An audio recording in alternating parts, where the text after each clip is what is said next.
Chennai trip எல்லாம் முடிச்சிட்டு கோமதி, மீனா, ராஜி எல்லாரும் வாசலுக்கு வர்றாங்க.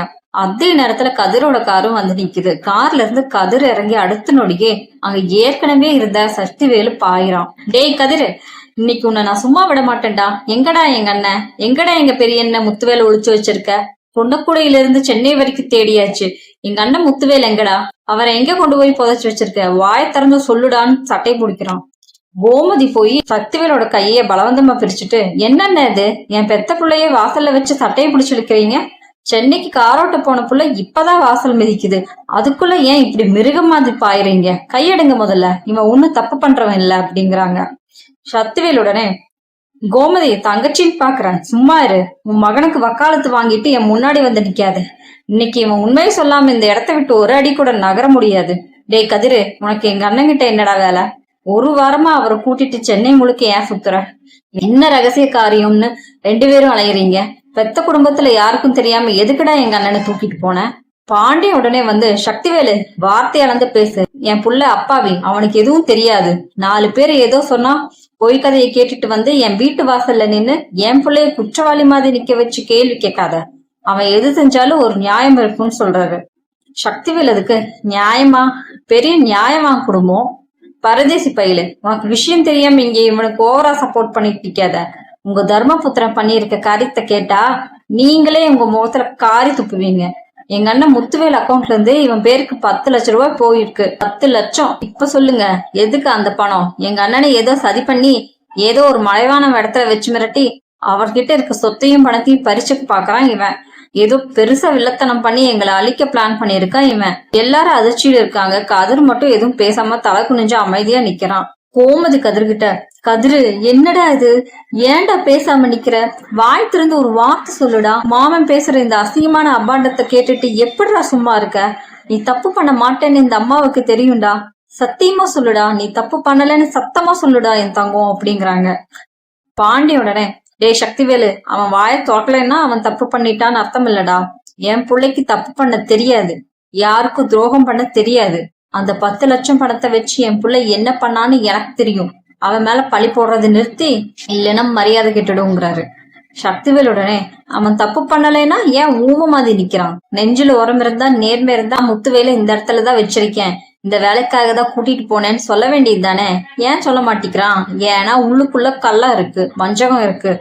ராஜி ரொம்ப மனசுடைஞ்சு போய், கதிரு, இங்க எல்லாரும் உன்னை நியாயப்படுத்தி பேசுறாங்க, இப்ப எனக்கு பதில் தெரிஞ்சாகணும். இத்தனை நாளா என்கிட்ட ஒரு வார்த்தையாவது சொன்னீங்களா கதிர்? உங்க கூடவே இருக்கிற, உங்க கஷ்ட நஷ்டத்துல பங்கெடுக்கிற உங்க பொண்டாட்டினா என்கிட்டயாவது ஒரு வார்த்தை சொல்லிருக்கலாம்ல? என் அப்பா உடம்புக்கு முடியலையா, இல்ல வேற ஏதும் பிரச்சனையா? ஏன் எல்லாத்தையும் என்கிட்ட சேர்த்து மறைக்கிறீங்க? மீனா ராஜி கிட்ட, ராஜி கொஞ்சம் அவசரப்படாத, அமைதியா இரு. கதிர் ஏதோ ஒரு நல்ல காரியத்துக்காக தான் இதை செஞ்சிருப்பான் அப்படிங்கிறாங்க. ராஜீவோட மீனாவை தடுத்து, இல்லக்கா, நீங்க யாரும் நடுவுல பேசாதீங்க. இன்னைக்கு எனக்கு பதில் கிடைச்சே ஆகணும். என் அப்பாவோட உசுறு சம்பந்தப்பட்ட விஷயம் இது. கதிரு, இப்பவே சித்தப்பா கேள்விக்கு பதில் சொல்லுங்க.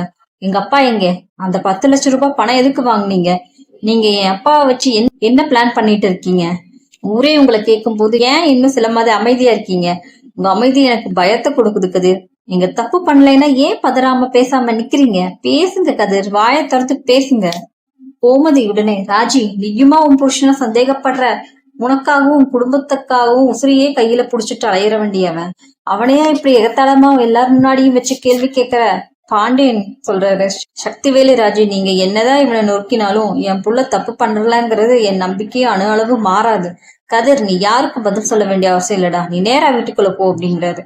சக்திவேலுடனே, உள்ள போக முடியாது.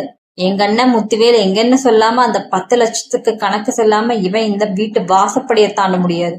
சொல்லுடா கதிர், எங்க அண்ணன் முத்துவேல் எங்கடா அப்படிங்கிறாரு. சக்திவேலும் ராஜுவும் கதிரை கேள்வி கேட்டுட்டு இருக்கும் போது திடீர்னு வாசல்ல சைரன் சத்தத்தோட ஒரு ஆம்புலன்ஸ் வந்து நிக்குது. அதுல இருந்து முத்துவேலு பலவீனமா இறங்குறாரு. ராஜி ஓடி போய், அப்பா என்னப்பா இது, ஏன்பா ஆம்புலன்ஸ்ல வர்றீங்க? உங்களுக்கு என்னாச்சுப்பா, உடம்புக்கு என்ன பண்ணுதுன்னு கேக்குறா. சக்திவேலு, அண்ணன் என்னென்ன கோலம் இது, இத்தனை நாளா எங்கன்னு போன? இந்த லட்சணத்திலேயே மெட்ராஸ்ல இருந்து வர, உனக்கு என்னாச்சுன்னு முதல்ல சொல்லுங்கிறான். வடிவு, என்னங்க வயசான காலத்துல ஆஸ்பத்திரி ஆம்புலன்ஸ்ன்னு எங்களை இப்படி பதற வைக்கிறீங்களே, என்னதான் நடந்துச்சுன்னு யாராவது சொல்லுங்களேன். காந்திமதியும், முத்து, என் ராசா, உனக்கு என்னப்பா உடம்புக்கு?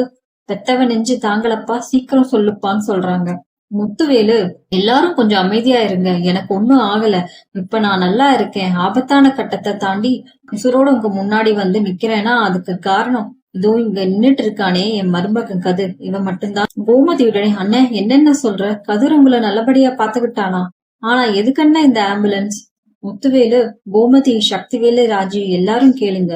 எனக்கு குடல் புற்றுநோய், அது ஆரம்ப கட்டத்துல இருக்கிறது தெரிஞ்சப்ப என் உலகமே இருந்து போச்சு. நான் மெட்ராஸ் போனது சுத்தி பார்க்க இல்ல, கேன்சர் ட்ரீட்மெண்ட்டுக்காகங்கிறாரு. எல்லாரும் கேட்டு அதிர்ச்சியில வாயடிச்சு போறாங்க. ராஜி தலையில கைய வைத்துக் கொண்டு அலறா. இந்த விஷயம் நம்ம குடும்பத்துல யாருக்கும் தெரியக்கூடாதுன்னு நான் தான் முடிவு பண்ணினேன். ஏன்னா சக்திவேல் ரொம்ப கோபக்காரன். ஆனா உள்ளுக்குள்ள குழந்தை மனசு, விஷயம் தெரிஞ்சா உடைஞ்சு போயிடுவான். என் பொண்டாட்டியும் மகாராஜியும் பயந்து அழுதுகிட்டே இருப்பாங்க. நீங்க எல்லாரும் அழுது காரியத்தை கெடுக்க கூடாதுன்னு நான் தான் யாருக்கும் சொல்லாம ரகசியமா வச்சிருந்தேன். சக்திவேலுடனே, அப்ப கதிருக்கு எப்படி தெரிஞ்சது? அந்த 10 லட்சம் ரூபாய் பணம் எதுக்கு அப்படின்னு கேக்குறான். என்ன குன்னக்குடியில இருந்து மெட்ராஸ் கூட்டிட்டு போனதே கதிர் தான். ஒரு நிமிஷம் கூட என்னை விட்டு நகரல. பெத்த புள்ள கூட இந்த அளவுக்கு பாத்துப்பான்னு எனக்கு தோணல. எனக்கு ஆபரேஷன் நடக்கும் போது கூடவே இருந்து மருந்து மாத்திரை எல்லாம் வாங்கி தந்து டாக்டர் கிட்ட பேசி என்னை மறுஜென்மம் எடுக்க வச்சதே கதிர் தான் அப்படிங்கிறாரு. அப்பா, அந்த 10 லட்சம் ரூபாய் பணம் எங்கப்பா அப்படின்னு ராஜி கேக்குறா. ராஜி, அது கதிர்கிட்ட இருந்து, கதிர் என்கிட்ட இருந்து பிடுங்கின பணம் இல்ல. என் ட்ரீட்மெண்ட் செலவுக்காக என் அக்கௌண்ட்ல இருந்து நானா கட்டாயப்படுத்தி அவனுக்கு அனுப்பின பணம். மாமா, எங்ககிட்ட பணம் இருக்கு, நான் பாத்துக்கிறேன்னு இவன் எவ்வளவோ தடுத்தான். ஆனா நான் என் பொண்ணுக்கு இது வரைக்கும் ஒரு சீவ் செய்யல. என் உசுரை காப்பாத்துற செலவையாவது என் பணத்துல இருந்து செஞ்சுக்கிறேன்னு சொல்லி நான் அவனுக்கு கொடுத்தேன். ட்ரீட்மெண்ட் முடிகிற வரைக்கும் குன்னக்குடியில யாருக்கும் ஒரு வார்த்தை கூட சொல்லக்கூடாதுன்னு இவன் தலை மேல அடிச்சு சத்தியம் வாங்கினதே நான் தான் அப்படிங்கிறாரு. சக்திவேலு, உனக்கு கோபம் வந்தா கண்ணு மண்ணு தெரியாதாடா? ஏதோ தப்பு தப்பா யோசிச்சு உத்தமனான என் மருமக மேல பழிய போட்டு அவனை வாசல்ல வச்சு அசிங்கப்படுத்திட்டு இருக்க. ஆனா இவன் தனக்கு விழுந்த அடியை தாங்கிட்டு மாமனாருக்கு கொடுத்த சத்தியத்துக்காக கடைசி வரைக்கும் வாய் திறக்காம நின்னுட்டு இருக்கான்னு பாரு.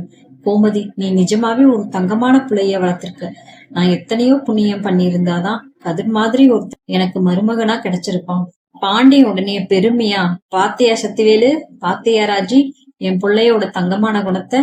அவன் துரோகம் பண்றவன்னு சொன்னீங்களே, இப்ப புரியுதா அவன் யாருன்னுங்கிற? சக்திவேலு, ஆமா ஆமா பாண்டியன், டாக்டர் சொல்லிட்டாங்க, இனி எனக்கு எந்த பயமும் இல்லைன்னு. ஆபரேஷன் சக்சஸ் ஆயிடுச்சு. கதிர், என்னை மன்னிச்சிடு. என் பேச்சு கேட்டு நீ இவங்க கிட்ட இவ்வளவு பேச்சு வாங்கிடாயிடுச்சு அப்படிங்கிறாரு.